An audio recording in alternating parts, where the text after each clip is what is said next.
Oke, Assalamualaikum warahmatullahi wabarakatuh.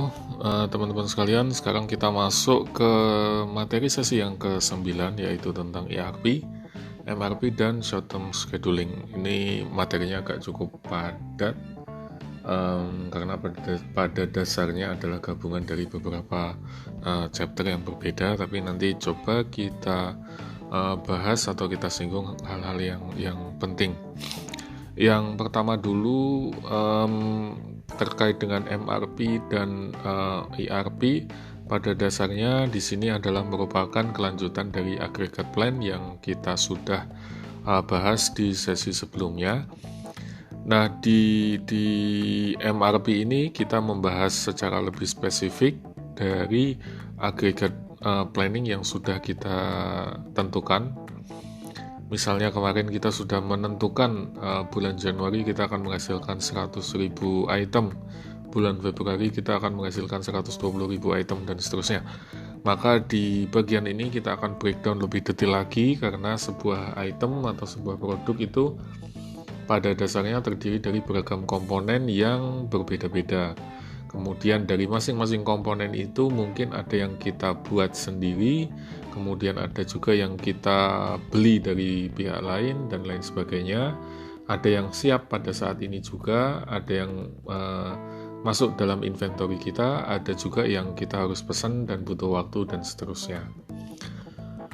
Lalu di bagian scheduling, melanjutkan dari dari MRP tadi, di sini kita akan tentukan nih apakah kita mau melakukannya backward atau forward scheduling. Apakah nanti kita akan tentukan secara finite atau infinite. Kemudian ketika ada beberapa pekerjaan yang berbeda, bagaimana proses sequencingnya atau urutannya, mana dulu dan seterusnya. Oke, kita mulai dulu dari contoh. Kalau di dalam buku itu adalah wheel coach atau ambulans yang dibuat,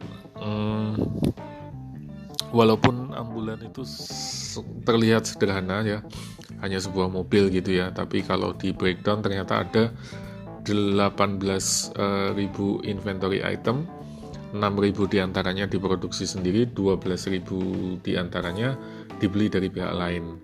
Oleh karena itu, walaupun desainnya hanya ada 12 jenis, ada 12 tipe, tapi melihat dari begitu banyaknya item yang harus dikelola, yang harus dibuat, maka hal ini tentu saja membutuhkan proses MRP yang sangat detail, yang sangat komprehensif.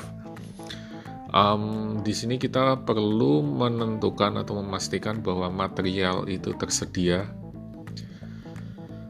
Jadi kalau kita ingin memproduksi katakanlah 100.000 item, maka kita harus pastikan bahwa ada 100.000 ada material yang cukup yang bisa digunakan untuk menghasilkan 100.000 item.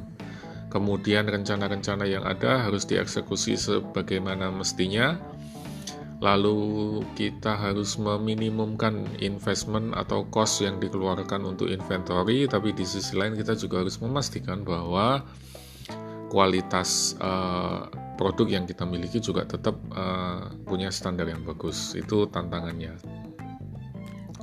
Kemudian konsep yang penting di sini, filosofinya adalah yang disebut sebagai dependent demand. Jadi sebuah permintaan atas sebuah barang itu bergantung pada permintaan atas produk atau item yang lain. Misalnya permintaan atas baju itu mungkin ada hubungannya dengan permintaan terhadap celana misalnya.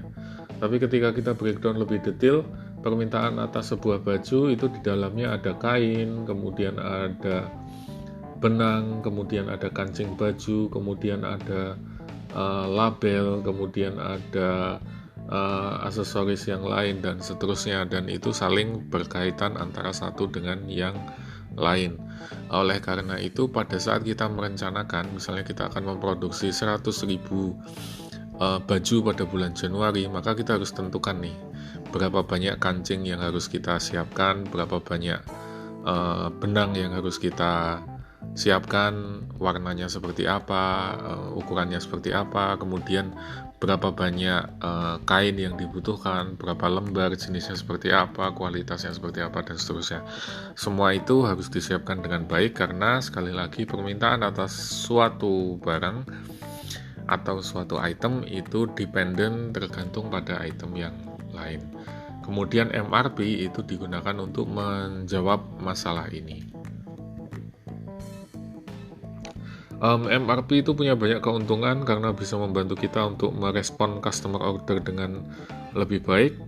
Kemudian kalau ada perubahan di pasar, kita juga bisa merespon dengan lebih cepat.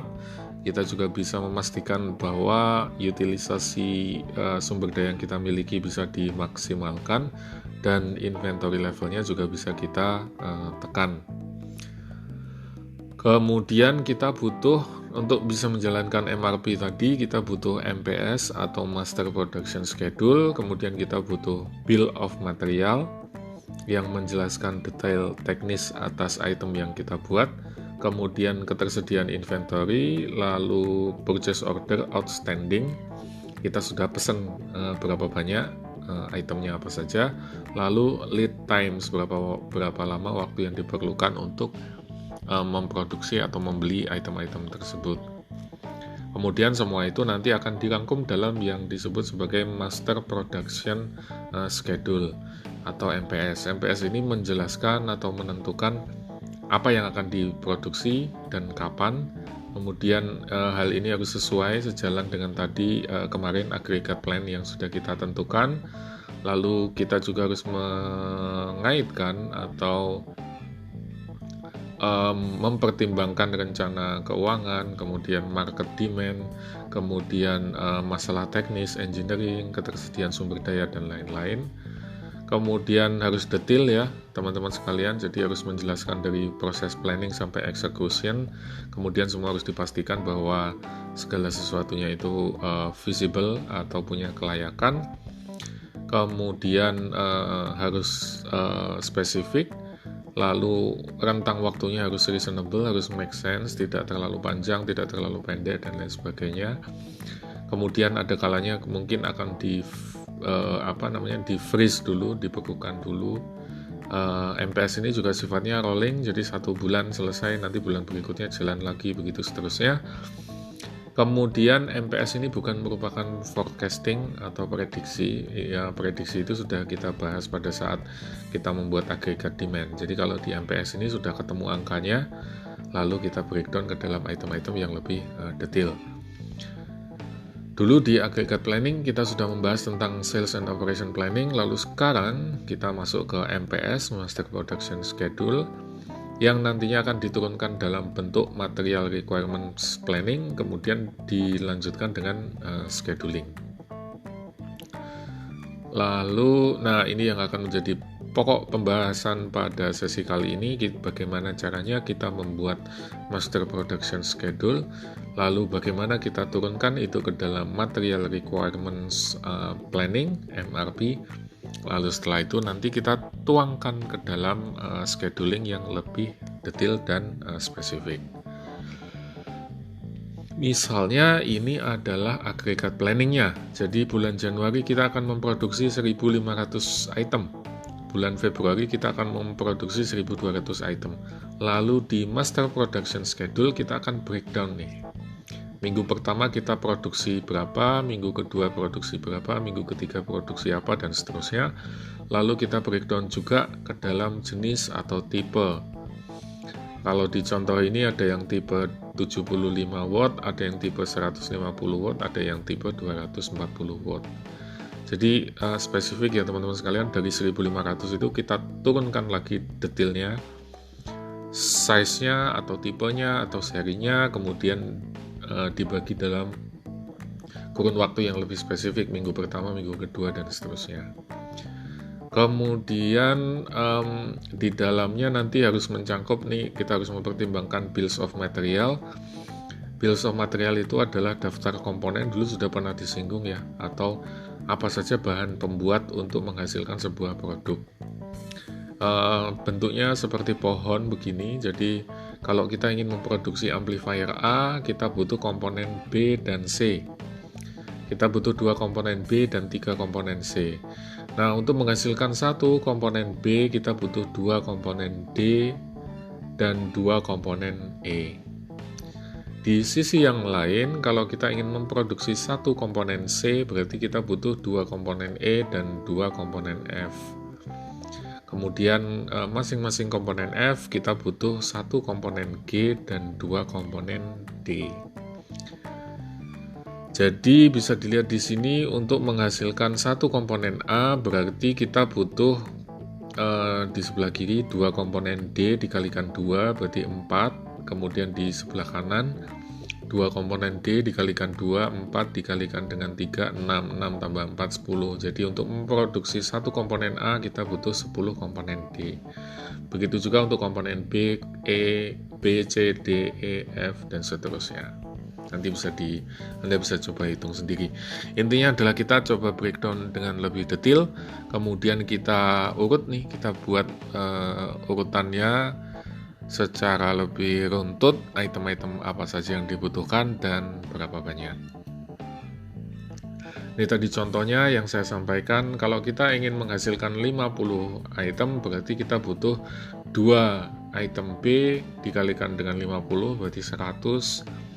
Untuk menghasilkan item C berarti 3, kita butuh 3 untuk setiap 1 item A. Karena permintaannya adalah 50 berarti kita butuh 150, begitu seterusnya. Dan ini harus detail ya, harus spesifik. Jadi kita jelas nih, tahu nih. Misalnya kita butuh 800 komponen D. Maka kita bisa cek misalnya di inventory kita hanya punya 400. Berarti kita harus segera beli 400 yang lain. Atau kita rencanakan produksi supaya bisa memenuhi target yang ditentukan. Lalu bills of material ada beberapa jenis, modular bills, planning bills, phantom bills, dan low level coding. Nanti Anda bisa baca secara lebih detail. Ini yang saya sampaikan tadi, inventory itu harus dijelaskan dengan spesifik ya, harus akurat ya, berapa itemnya, sampai item yang paling kecil atau parts yang paling kecil juga harus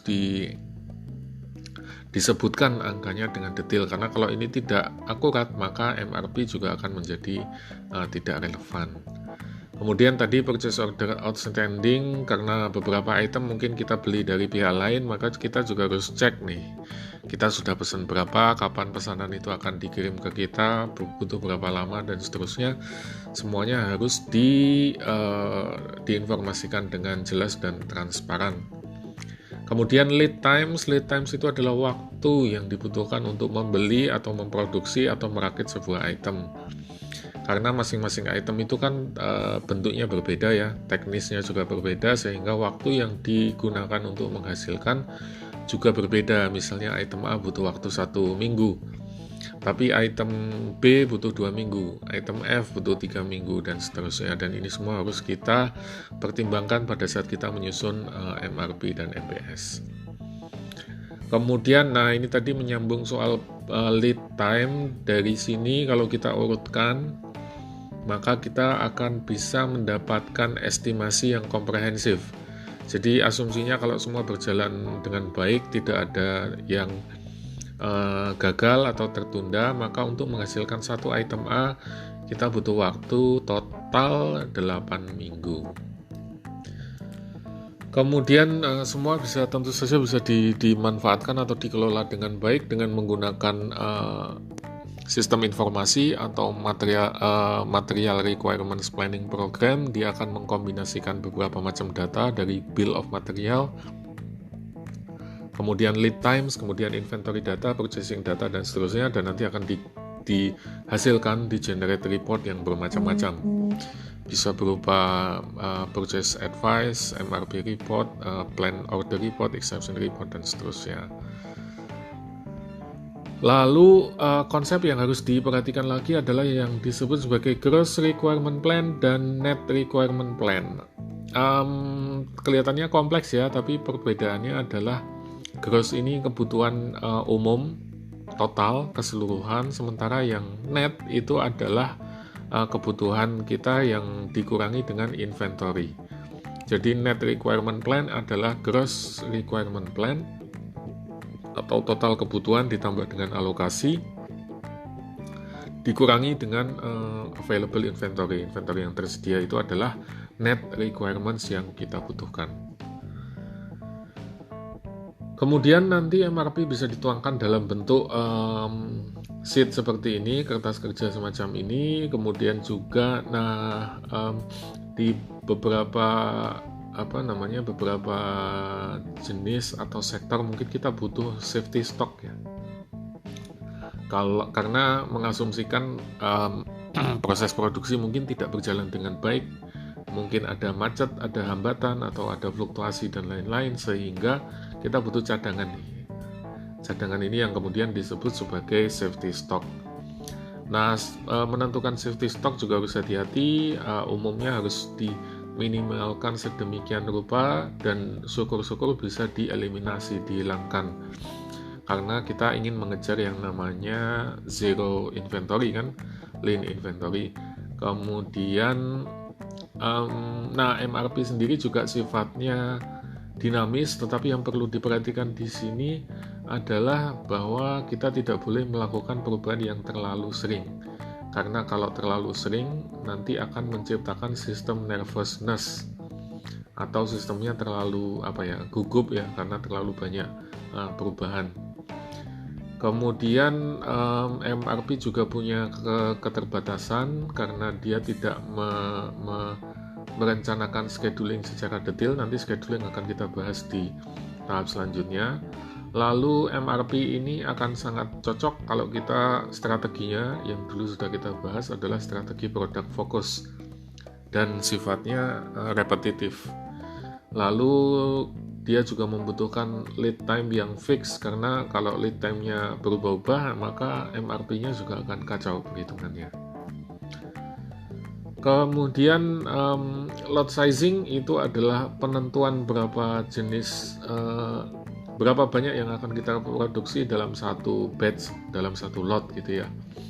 Karena kita harus memperhitungkan antara fixed cost dengan variable cost, sehingga misalnya sekali naik produksi atau sekali naik mesin, kita akan buat berapa banyak nih.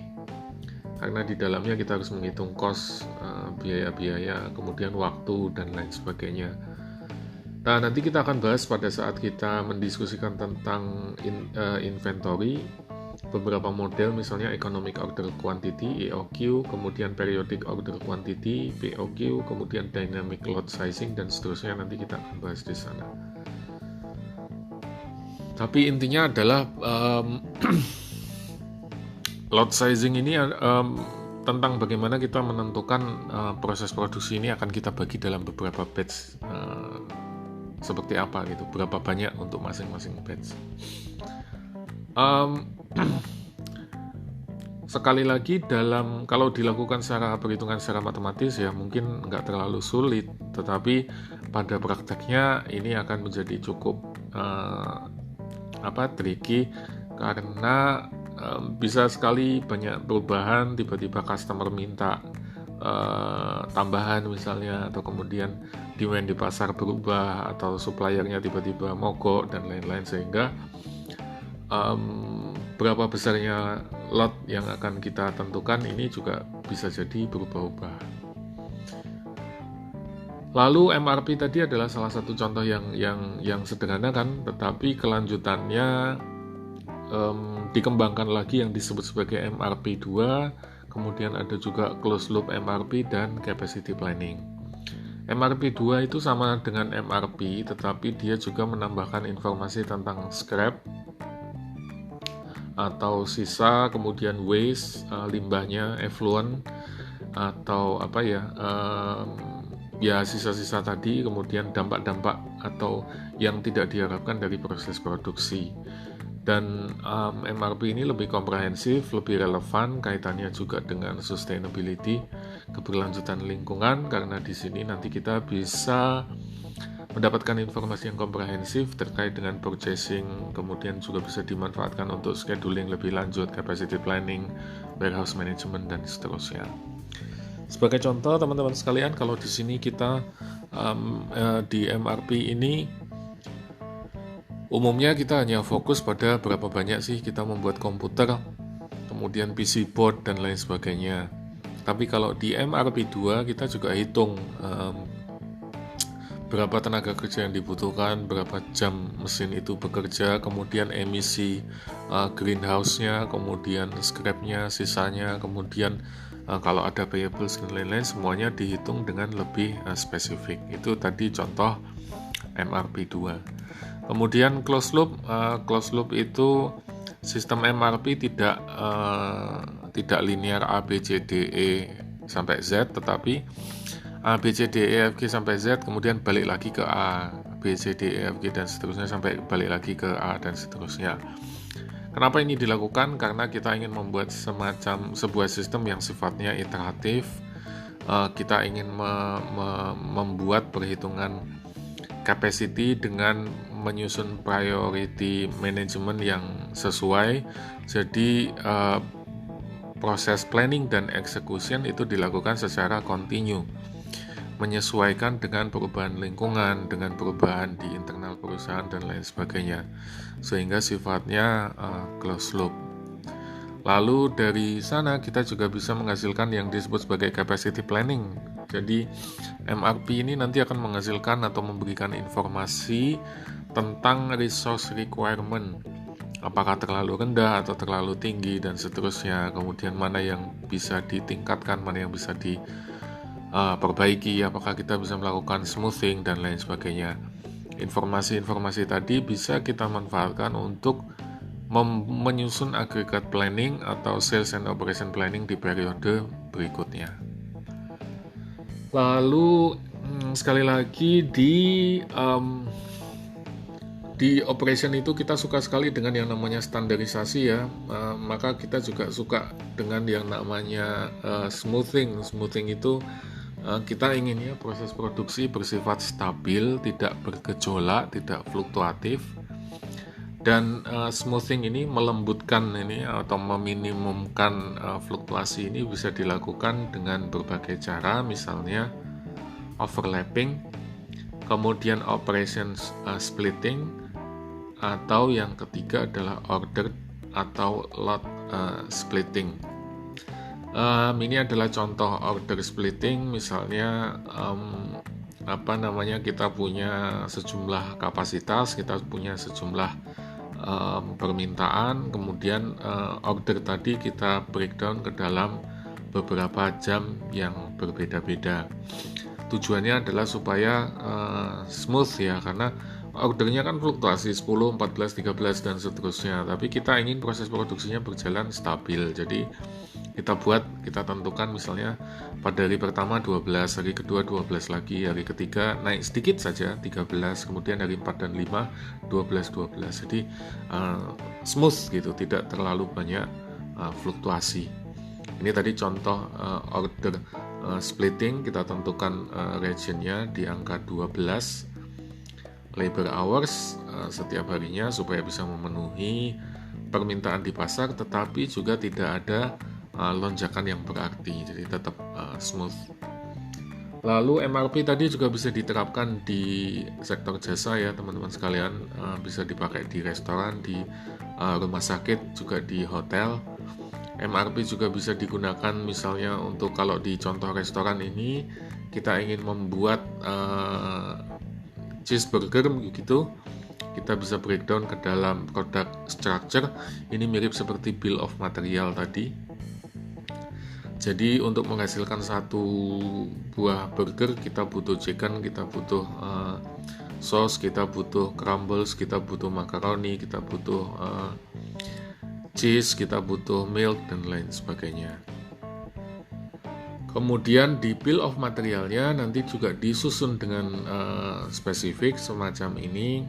Misalnya untuk menghasilkan sebuah burger, maka kita membutuhkan ingredients atau bumbu-bumbu atau komposisi seperti apa, beratnya seberapa besar ukurannya begitu, kemudian unit cost-nya, total cost-nya dan seterusnya, semuanya bisa dihitung dengan detail.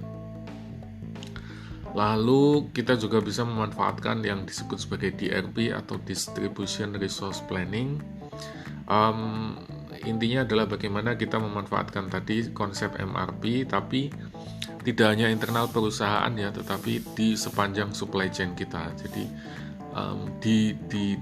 mulai dari distributor, warehouse sampai ke customer dan seterusnya, semuanya bisa dikelola dengan konsep MRP tadi. Sehingga pada saat butuh penggantian, butuh service dan lain-lain, itu mudah bagi kita untuk memenuhi kebutuhan tersebut. Lalu ERP adalah Enterprise Resource Planning atau sistem informasi yang dimanfaatkan secara komprehensif oleh perusahaan. ERP ini berisi modul-modul yang cukup kompleks ya, tidak hanya. Jadi ini adalah modul atau semacam sistem yang bisa kita gunakan untuk mengelola sebuah perusahaan, mudahnya begitu. Lalu di dalamnya terdiri dari beberapa modul.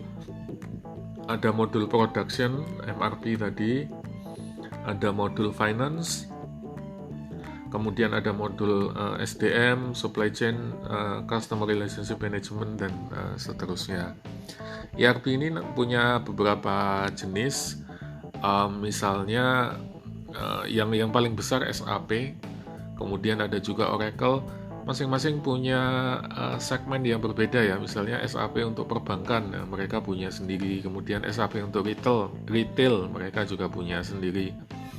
Kemudian kita juga bisa beli secara ketengan gitu kalau kita hanya butuh MRP-nya saja, atau kita hanya butuh CRM-nya saja, itu juga dimungkinkan. Jadi tidak harus kita membeli ERP-nya secara keseluruhan. ERP ini dimanfaatkan karena bisa mengurangi, meminimumkan transaction cost, kemudian bisa meningkatkan kecepatan dan akurasi informasi, dan nanti juga bisa diintegrasikan dengan sistem yang lain, sehingga kalau kita ingin menerapkan just-in-time production system itu relatif lebih mudah. Ini adalah contoh modulnya ERP punya SAP. Ada cash to cash, ini yang finance, design to manufacture, ini yang MRP tadi, recruit to retire itu SDM, dock to dispatch itu supply chain, inventory management, kemudian promote to deliver ini lebih ke marketing, procure to pay ini procurement ya, pengadaan. ERP juga bisa dimanfaatkan di service, tadi sudah saya sampaikan, di perbankan, jasa keuangan itu banyak. Kemudian di sektor kesehatan, pemerintahan dan lain sebagainya juga bisa dimanfaatkan. Nah, kita masuk ke bagian yang kedua teman-teman sekalian. Setelah tadi kita susun MRP secara lebih detail, spesifik, maka selanjutnya kita akan tuangkan ke dalam schedule yang detail nih jadwalnya. Misalnya kalau di dalam contoh ini Alaska Airlines merencanakan rute penerbangan, waktu penerbangan, tetapi mereka menggunakan mathematical model untuk mendapatkan schedule dan rute yang optimal. Karena ini sangat sensitif kan, pesawat terbang atau bisnis maskapai penerbangan itu sangat sensitif dengan teknologi, dengan market, kemudian dengan harga minyak, aftur, dan lain sebagainya. Sehingga scheduling itu menjadi sangat relevan. Nah, scheduling ini tujuannya adalah untuk menentukan alokasi dan memberikan prioritas kepada permintaan yang ada di pasar. Dan ini nanti kita peroleh datanya, informasinya, baik itu dari customer order maupun dari forecasting. Kalau kita bisa melakukan scheduling dengan efektif dan efisien, maka kita akan bisa menjadi lebih kompetitif dibandingkan customer kita. Kemudian dengan adanya short term scheduling ini, maka pergerakan barang dan jasa juga akan menjadi lebih mudah. Kemudian customer service juga akan lebih baik, dan produk atau jasa yang kita hasilkan akan menjadi lebih dependable atau mudah diandalkan. Oke, selanjutnya ini adalah beberapa contoh scheduling. Tadi selain di Alaska Airlines juga bisa dilakukan di hospital, di university, kemudian di factory, tentu saja di pabrik manufacturing. Beberapa faktor atau isu yang nanti akan kita hadapi adalah soal waktu yang diperlukan untuk menjalankan suatu operasi, kemudian bagaimana kita melakukan alokasi dan menentukan prioritas, dan beberapa hal yang akan kita bahas di sini ada 3 ini. Yang pertama adalah konsep forward scheduling dan backward scheduling. Lalu konsep finite loading dan infinite loading, dan satu lagi adalah job sequencing. Kita akan bahas satu-satu. Ini tadi proses scheduling flow kita sudah buat kan dulu, penentuan kapasitas, kemudian aggregate planning, kemudian tadi kita sudah susun master production schedule, lalu sekarang kita masuk ke schedulingnya. Tadi konsep yang pertama ada forward scheduling dan backward scheduling. Sesuai dengan namanya, forward berarti setelah kita tahu kita butuh apa, kita mau mengerjakan apa, lalu kita kerjakan sekarang, kita tarik ke depan sampai ketemu due date-nya, perkiraan pekerjaan ini atau proyek ini atau proses produksi ini akan selesai pada tanggal, katakanlah pada tanggal 20 misalnya. Sebaliknya kita bisa juga menyusunnya dengan menggunakan sistem backward scheduling. Backward scheduling ini kita tahu due date-nya, misalnya kalau Anda mengerjakan tugas atau Anda ikut lomba begitu kan biasanya sudah ditentukan nih due date-nya, deadline-nya kapan. Nah, dari situ kita tentukan, lalu kita tarik mundur pekerjaan apa yang harus kita kerjakan hari ini, besok, dan seterusnya sampai menjelang deadline. Kadang-kadang kita tidak bisa mutually eksklusif ya teman-teman sekalian, jadi mungkin kita membutuhkan kombinasi antara forward scheduling dan backward scheduling, karena di dalam bisnis itu kompleks, it's like women, you'll never know. Jadi ada variabel-variabel yang kita tidak bisa kendalikan, dan kadang-kadang kita harus mau melakukan kompromi untuk menentukan strategi atau pilihan yang berbeda. Nah, konsep yang kedua yang juga penting adalah finite dan infinite loading. Kalau finite loading berarti pekerjaan itu ada start-nya, ada stop-nya, ada begin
menunggu. Ini ada 3 jenis pendekatan yang berbeda: proses fokus atau job shop, repetitive facilities atau assembly line, lalu yang terakhir adalah product focus atau continuous. Masing-masing punya konsep scheduling dan loading yang berbeda-beda. Nanti Anda bisa baca sendiri. Contohnya juga sudah ada. Kalau belum jelas nanti tulis saja di dalam komentar. Saya bisa jelaskan lebih spesifik. Intinya kalau scheduling yang proses fokus itu variasinya tinggi, volumenya rendah, production itemnya bisa berbeda-beda, schedulingnya kompleks. Kemudian pada saat kita melakukan loading jobs, kita harus memperhatikan biayanya, waktu yang diperlukan, kemudian input dan output control. Ini beberapa hal yang perlu dipastikan supaya kita bisa mengidentifikasi overload dan underload, karena kita ingin utilisasinya kan maksimum ya. Jadi jangan sampai itu terlalu kurang, terlalu rendah, jangan juga terlalu tinggi. Ini adalah contoh input dan output control. Kemudian Gantt chart yang dulu pernah kita pelajari sampai di sini juga masih bermanfaat, bisa kita gunakan untuk memonitor pekerjaan, melihat urutan pekerjaan, melihat loading times dan idle times. Misalnya di sini kita bisa lihat contoh Gantt chart untuk melihat loading pekerjaan dibagi dalam beberapa work center yang berbeda dan hari yang berbeda. Terus kita bisa tahu nih, misalnya job 349 hari Senin itu dikerjakan oleh Metalworks, kemudian hari Selasa Rabu nanti dikerjakan oleh Mechanical, kemudian hari Kamis nanti dikerjakan di Electronics, hari Jumat dikerjakan Painting, begitu seterusnya. Kemudian assignment method ini adalah metode yang bisa kita gunakan untuk menentukan komposisi yang ideal nih. Misalnya ada 3 jenis pekerjaan, job R, S, dan T. Kemudian ada 3 orang atau 3 mesin atau 3 divisi. Lalu kita ingin menentukan, masing-masing punya struktur biaya yang berbeda-beda ya. Terus kita ingin menentukan mana assignment yang optimal. Apakah A mengerjakan R, B mengerjakan S, atau C mengerjakan T, dan seterusnya. Itu kita bisa kerjakan dengan assignment method. Ini adalah bentuk atau exercise menggunakan perhitungan matematika. Nanti kita buat zero opportunity cost, kita buat perhitungan secara column reduction, kemudian row reduction, terus kemudian kita hitung opportunity table dan seterusnya. Kalau ada waktu nanti kita akan buat latihan untuk ini, tapi di buku Heiser, Render, dan Munson itu sudah ada contoh exercise-nya. Nah, yang ketiga, konsep scheduling yang penting adalah sequencing atau urutan pekerjaan mana yang harus dikerjakan lebih dulu. Ada 4 jenis kriteria. Yang pertama adalah FCFS, first come first serve. Kemudian yang kedua adalah SPT, shortest processing time. Kemudian EDD, earliest due date. Lalu yang keempat adalah longest processing time. Nanti kita bisa bandingkan atau ukur dengan menggunakan kriteria ini. Kita bisa pakai average completion time, kita bisa pakai utilization metric, kita bisa pakai average number of jobs in the system, dan average job lateness. Ini contohnya ya, sequencingnya. Misalnya kita punya pekerjaan A, B, C, D, E, kemudian waktu yang dibutuhkan masing-masing 6 hari, 2 hari, 8 hari, 3 hari, 9 hari. Kemudian due date-nya 8 hari, 6 hari, 18 hari, 15 hari, dan 23 hari. Kemudian sequencing yang pertama, FCFS, first come first serve. Berarti urut A, kemudian B, kemudian C, kemudian D, kemudian E. Nanti kita hitung flow time-nya, lateness-nya, average processing time-nya. Kita dapat indikator seperti ini, average completion time-nya 15,4 hari, kemudian utilization-nya 36,4%, average job in the system 2,75, dan job lateness-nya 2,2. Kemudian yang kedua, kriteria yang kedua adalah shortest processing time. Kita pilih dari processing time yang paling cepat, maka urutannya adalah B, D, A, C, dan E. Terus kita hitung lagi menggunakan performance indicator tadi, kita bandingkan. Lalu yang ketiga, EDD, earliest due date, yang due date-nya duluan, maka menggunakan kriteria ini urutan pekerjaannya menjadi B, A, D, C, dan E. Lalu kita hitung lagi average completion time, utilization metric, average number of jobs in the system, dan job lateness. Lalu yang terakhir, kriteria yang keempat adalah LPT, longest processing time. Yang paling lama kita dulukan dulu. Jadi urutan pekerjaannya adalah E, C, A, D, dan B. Terus kita hitung lagi menggunakan performance indicator yang sama, lalu kita bandingkan. Nah, ini sepintas kita bandingkan 4 kriteria, FCFS, SPT, EDD, dan LPT. Kemudian kita bisa lihat average completion time, utilization metric, average number job in the system, dan average lateness days. Kalau kita pengen average lateness-nya paling rendah, ya tentu saja kita harus pakai EDD. Kemudian kalau kita ingin fokus pada utilization metric, maka kita pakai SPT, shortest processing time. Kalau kita ingin melihat kelihatan sibuk ya, jadi jobs in the system-nya tinggi, ya kita pakai LPT, longest processing time, begitu seterusnya. Nah, yang perlu diperhatikan bahwa dari 4 kriteria itu tidak ada yang unggul di semua lini, di semua kriteria. Misalnya kalau SPT itu bagus untuk meminimumkan flow time dan number of job in the system.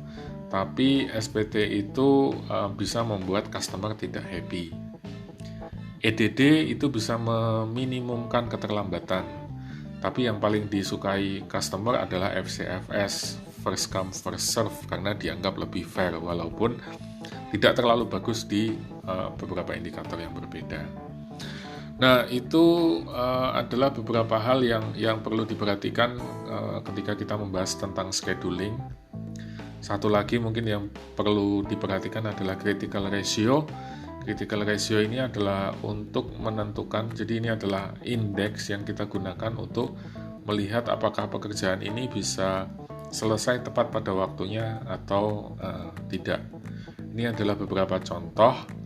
Kita punya pekerjaan A, B, dan C, due date-nya 30, 28, dan 27. Hari yang tersisa adalah 4, 5, dan 2. Kemudian kita hitung critical ratio-nya. Kalau critical ratio-nya kurang dari 1, berarti dia terlambat dari schedule. Kalau lebih dari 1, berarti kita punya slack, kita punya jeda, kita punya buffer. Kalau pas angka 1, berarti pekerjaan tersebut sesuai dengan schedule. Oke, ini kita bisa kembangkan lagi dengan menggunakan Johnson Rule, tapi intinya adalah kita fokus kepada tadi menyelesaikan pekerjaan dengan urutan yang baik supaya pekerjaan itu bisa selesai tepat pada waktunya dan customer-nya happy. Kemudian konsep yang penting juga tadi finite capacity scheduling, kita bisa gunakan sistem informasi menggunakan software yang spesifik untuk membantu kita membuat penyusunan yang lebih detail. Kalau di contoh tadi kan hanya A, B, C, D, E gitu ya, sederhana. Tapi kalau dalam konteks yang real, dunia nyata, mungkin pekerjaannya ada sangat banyak sehingga nggak mungkin kalau kita hitung secara manual. Lalu scheduling juga bisa dimanfaatkan untuk sektor jasa, tidak hanya untuk manufacturing. Hanya sekali lagi kita fokusnya kalau di jasa itu adalah manusia, labor atau orangnya. Karena susah nih ngatur manusia ya. Misalnya kalau mesin itu kan mudah untuk di on off.